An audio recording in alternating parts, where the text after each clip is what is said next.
Ya, akhirnya Powell memberikan pernyataan yang kontradiksi dengan apa yang diharapkan oleh para pelaku pasar terkait dengan kapan mereka akan melakukan pemangkasan suku bunga.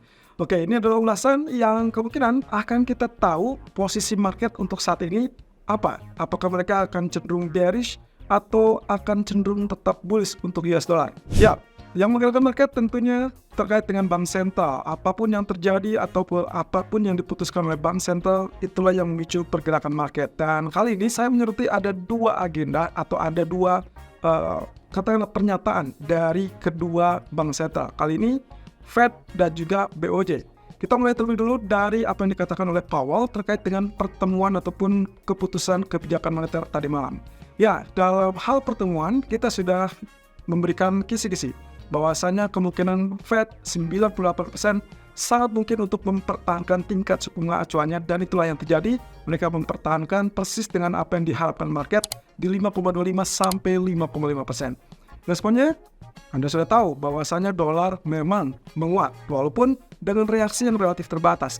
Tapi jangan salah, di situ ada reaksi juga tambahan dari pengumuman ataupun press conference dari Bank Sentral terkait mereka enggan untuk melakukan pemangkasan di bulan Maret dan nilai itu terlalu tinggi. Dan ini sebetulnya tidak ada hal yang baru, malah cenderung persis dengan apa yang disampaikan di pertemuan bulan Desember yang lalu. Nah, kemudian muncul dengan 15 menit kemudian pernyataan dari Presiden ataupun Ketua Fed Jerome Powell yang mengatakan bahwa dirinya merasa tidak mungkin kalau Bank Sentral memiliki keyakinan cukup untuk mulai memangkas suku bunga di bulan Maret.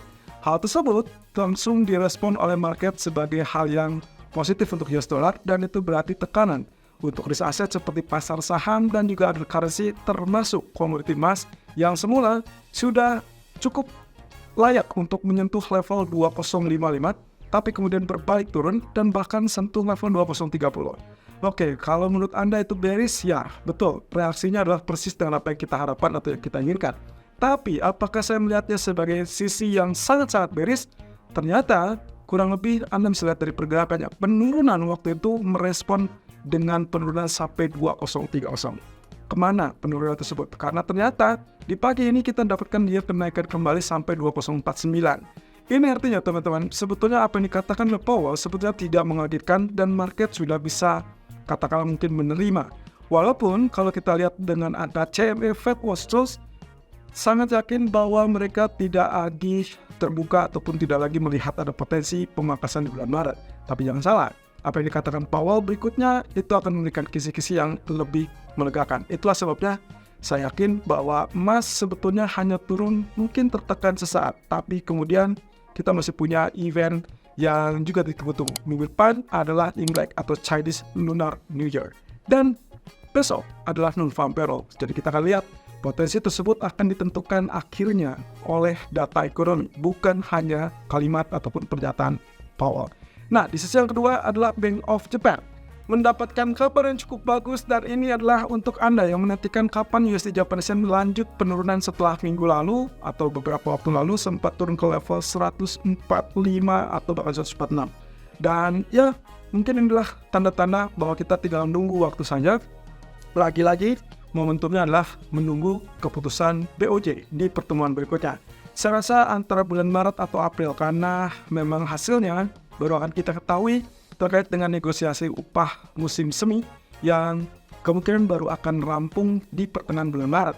Nah, kabar bagusnya adalah ketua lobby dari bisnis Jepang yang mewakili perusahaan-perusahaan besar di Jepang setuju atau menyepakati terkait dengan apa yang dituntut oleh buruh di Jepang sana. Mereka meyakini memang sudah waktunya kenaikan upah tersebut, dan ini adalah kabar gembira yang ditunggu-tunggu oleh para pembuat kebijakan Bank of Japan, termasuk Katsuo Ueda, sang gubernur, sangat menginginkan adanya kenaikan upah yang konsisten setiap tahunnya supaya bisa mendongkrak tingkat permintaan domestik, dan itulah yang bisa memicu terkait dengan kenaikan inflasi. Jadi, kalau misalkan itu yang terjadi, maka tidak perlu tunggu lama lagi. Mungkin di pertemuan berikutnya bergegas untuk mulai keluar dari suku bunga negatif. Nah, dengan ini berarti mengurangi kebijakan longgarnya untuk bertahap melakukan perubahan kebijakan moneter.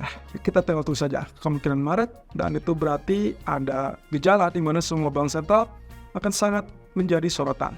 Nah, kemudian hal tersebut tentunya kita lihat dari sini reaction terhadap apa yang dikatakan Powell. Saya mengutip dari 3 bank yang juga memberikan pandangannya setelah adanya pernyataan dari Powell. Garis bawahnya, walaupun mereka mendapati bahwa market kecewa dengan kemungkinan tidak ada pemangkasan di bulan Maret karena delay terlalu cepat, tapi ada kalimat yang lagi-lagi ditambahkan oleh Powell saat sesi tanya jawab. Dan inilah kejutannya teman-teman. Powell dengan tegas memberikan headline, penurunan pengangguran yang tidak terduga itu akan benar-benar mendukung potensi pemangkasan lebih cepat. Jadi cukup menarik. Besok kita akan melihat data non-farm payroll termasuk juga tingkat pengangguran unemployment rate. Kalau misalkan ternyata terjadi kenaikan, apalagi kenaikan yang tiba-tiba melonjak ke level 4% atau lebih tinggi, maka kemungkinan potensinya kembali terbuka untuk pemangkasan yang lebih cepat. Dan Maret, Mei, ataupun Juni tidak ada perbedaannya. Jadi kita tinggal tunggu antara akhir kuartal pertama di bulan Maret atau di pertengahan kuartal kedua atau bahkan akhir kuartal kedua. Semua itu sudah menunjukkan bahwa gejalanya tetap dalam jalur pemangkasan suku bunga sudah sangat di depan mata. Tinggal tunggu dengan data-data ekonomi yang memang diharuskan. Nah, dalam hal ini dari JP Morgan meyakini bahwa mereka akan konsisten dengan pandangan mereka bahwa pemangkasan pertama itu baru akan terjadi di bulan Juni. Tapi setelah mendengarkan kalimat dari Powell tersebut, mereka juga membuka kemungkinan pandangan mereka ke bulan Mei, jadi Mei ataupun Juni. Mayoritas sekarang ada di sana. Maret oke, mungkin kecewa, tapi mungkin Mei dan Juni itu masih tetap terbuka, artinya hanya berselisih beberapa bulan. Nah, kemudian dari Goldman Sachs juga memberikan pandangannya, mereka menilai mereka mengupdate yang tadinya semula memperkirakan paling cepat adalah Maret. Setelah pernyataan dari Powell, mereka menilai kemungkinan Juni. Tapi mereka tidak mengubah pandangan mereka bahwa kemungkinan tahun ini akan ada sekitar 4 atau bahkan 5 kali pemangkasan yang secara beruntun tentunya dari sejak bulan Mei, Juni, Juli, dan bahkan September sampai ke akhir tahun di bulan Desembernya. Nah, sementara kalau kita lihat dari Fitch Ratings yang mengatakan bahwa mereka tidak melihat adanya pemangkasan di bulan Juni ataupun Juli. Jadi mungkin mereka hanya menafsirkan kemungkinan yang paling tepat adalah di kuartal ketiga atau start kuartal ketiga. Ya, apapun itu teman-teman, posisinya adalah proyeksi. Proyeksi bisa saja salah, bisa saja tepat. Dan semua itu berarti kita masih tetap menggantungkan kepada data ekonomi. Dan seperti biasa, clue-nya adalah 2 data CPI, 2 data non-farm payroll berikutnya, baik itu yang dirilis bulan Februari dan juga yang dirilis bulan Maret. Saya rasa tepat ya, kalau kita mengandalkan sampai CPI bulan Maret. Kenapa? Karena pertemuan untuk bulan Maret sendiri kurang lebih akan ada di pertengahan bulan. Jadi kita tinggal tunggu saja, dengan data ekonomi tersebut akan memicu pergerakan yang lebih volatile lagi. Nah, kemudian apa yang menggerakkan market terkait dengan harga minyak yang mengalami penurunan? Bukannya naik ke 79, malah dia nyungsep lagi ke level 75. Solusinya sederhana. Dolar menguat karena kekecewaan market, karena keputusan dari Fed, dan juga tidak ada clue bahwa mereka akan memangkas lebih cepat.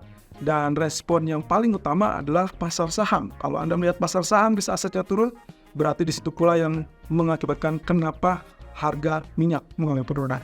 Nah, di sisi lain ada kabar yang juga mungkin bisa dibilang meredam kekhawatiran atau ketakutan terkait dengan perang dunia ketiga. Yang mana Gedung Putih mengatakan mereka tidak bermaksud untuk memicu perang dengan Iran.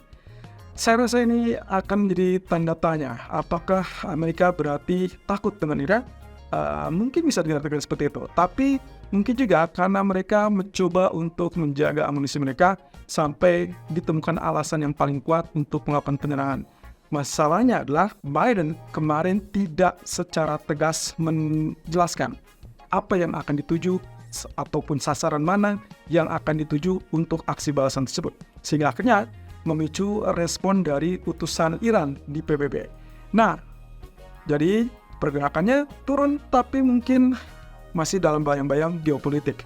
Nah, di satu sisi lain, kita juga akan menunggu terkait dengan laporan ataupun hasil pertemuan dari OPEC meeting yang saya rasa mereka tidak akan berubah apapun.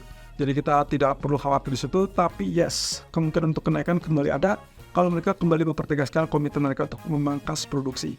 Nah, secara data ekonomi, secara global, kita akan melihat data manufacturing PMI dari Inggris yang diperkirakan akan mengalami penurunan, tapi ya saya rasa penurunannya pun akan relatif tipis. Tapi dengan potensi yang ada, saya rasa sangat mungkin kenaikannya akan relatif tipis. Kalaupun iya, maka fokusnya adalah kenaikan pound-sterling yang terbatas, kemudian fokus dengan hasil dari pertumbuhan BOE. Nah, sebelum BOE, kita juga akan data inflasi dari zona Eropa yang diperkirakan akan mengalami penurunan dari 3,4 menjadi 3,2% untuk core CPI-nya. Kalau datanya lemah, of course ini seperti yang pernah kita bahas di hari Senin, bahwasanya proyeksi untuk penurunan dari euro serasa sangat potensial, apalagi kalau misalkan itu memicu kepada tekanan kepada ECB di pertemuan berikutnya. Mereka tidak punya alasan yang cukup untuk mempertahankan tingkat suku bunga. Bahkan beberapa dari gubernur bank sentral cabang-cabang dari zona Eropa tersebut sudah memberikan alasan bahwa mereka melihat ada potensi April atau bahkan bulan Juni untuk melakukan pemangkasan, tapi tidak ada bedanya. Lagi-lagi, yes, kemungkinan akan dipicu dengan pemangkasan suku bunga. Nah, oleh karenanya nanti malam Bank of England kemungkinan akan mempertahankan tingkat suku acuannya 5,25% dan itu berarti responnya adalah pound sterling up sedikit, kemudian fokuslah kepada MPC voting. Artinya di sini kita akan lihat berapa besar perubahan yang memihak kepada tingkat suku bunga yang harusnya dipertahankan atau bahkan berapa banyak yang mempertahankan dukungannya untuk menaikkan suku bunga. Pertemuan terakhir itu adalah 3:6. Untuk saat ini perkiranya adalah 2:7. Artinya ada perubahan, ada peralihan. Yang semula mendukung untuk tetap menaikkan suku bunga, sekarang beralih kepada mempertahankan suku bunga. Jadi ibaratnya tidak ada harapan untuk melakukan kenaikan. Tapi di beberapa versi, saya sempat juga membaca economic calendar yang mengatakan 1:8. Ini akan sangat seru, teman-teman. Kalau teman-teman lihat dengan data ekonomi seperti itu, maka semakin kecil yang mendukung kenaikan suku bunga, maka pound sterling akan semakin tertekan. Tapi kalau misalkan dia konsisten dengan 3, 4, saya rasa nggak mungkin. 3 mungkin itu yang akan mengejutkan dan itu akan membuat pound sterling akan sedikit menguat. Tapi lagi-lagi penentunya adalah pernyataan dari Andrew Bailey.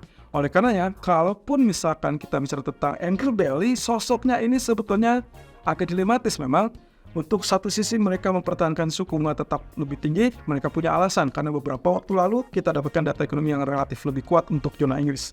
Tapi apakah sekarang juga sama? Tergantung dari manufacturing PMI yang akan rilis sebelum laporan dari BOE tersebut. Nah, satu sisi pasar saat ini memperkirakan pemangkasan untuk BOE itu akan dimulai di bulan Juni, tapi tidak tertutup kemungkinan juga bulan Mei. Ya, ini berarti tergantung dari data inflasi berikutnya, tapi yang jelas MPC voting. Lagi-lagi saya ingatkan, MPC voting tinggal perhatikan berapa banyak yang bertahan untuk menaikkan suku bunga dan apakah itu berubah atau justru bertambah. Dan di malam hari, data juga akan bergantung kepada manufacturing PMI yang kali ini akan dirilis 2 versi, teman-teman. Versi pertama dari S&P Global dan versi kedua adalah dari versi ISM. Saya sudah pernah membahas ini terkait dengan apa yang membedakan versi S&P Global atau yang kita sebut dengan PMI Manufacture ataupun Service dengan posisi dari ISM. Ya, ISM adalah yang resmi pemerintah, sementara S&P Global adalah pihak swasta. Jadi, mana yang akan kita pegang? Kalau kecenderungan seperti ini, saya akan berpegang pada ISM atau ISM yang lebih resmi. Jadi perhatikan saja datanya, kalau misalkan mencolok itu yang akan sangat volatile dan untuk saat ini perkiranya turun 46,0, tapi ya kita mungkin akan dapatkan hasil yang katakanlah mungkin agak sedikit berbeda. Tapi kalaupun misalkan ada kenaikan, apakah itu berarti dolar akan menguat? Yes, of course. Dan itu yang akan memperkuat alasan kenapa Federal Reserve masih tetap mempertahankan tidak akan melakukan pemangkasan terlalu cepat. Tapi bukan berarti gagal. Nah, oleh karena itu perhatikan minggu ini kita masih punya beberapa event termasuk besok malam yaitu non-farm payroll dan juga unemployment rate.